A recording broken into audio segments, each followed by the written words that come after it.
রান্না করতে করতে মানে কোনো কথা বলতে নেই ভোগের সামনে। তো আমার অলরেডি খিচুড়ি হয়ে গেছে, আর এখানে 5 রকম ভাজা ভাজা হচ্ছে এখানে।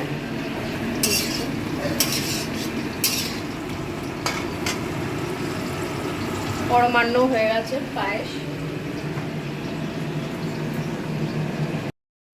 তারপর আমরা এখানে তাড়াতাড়ি করে পুজোর সব জোগাড় করে নিচ্ছিলাম। পুরোহিত মশাই তো অলরেডি চলেই এসেছিলেন, তাই অনেকটা সকাল তো, খুবই মানে একা হাতে সব করা ভীষণই চাপের হয়ে যায়। ভোগ রান্না ছিল, তারপর নৈবেদ্য সাজানো ছিল, এগুলো সব মানে এবারে পুরোহিত মশাইকে সব গুছিয়ে আমরা দিচ্ছিলাম, আমিও মানে দিচ্ছিলাম, আর আমার হেল্পিং হ্যান্ডও সেও আমার অনেক সাহায্য করেছে কালকে।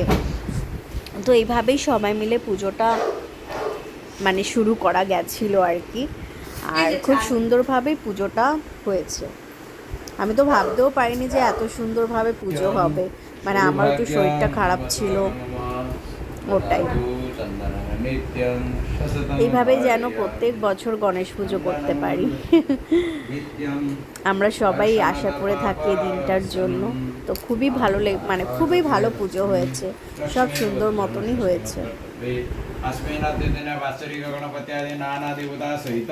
गणेश पूजा कर्म कालेन स्वस्ति इति भवन्तु श्री गुरुवन्दो नमस्ते नमः सूर्यकोटि समप्रभ निर्विघ्नं कुरु मे देव सर्वकार्येषु सर्वदा ओम गं गणपतये नमो नमः एकदन्ताय विद्महे वक्रतुण्डाय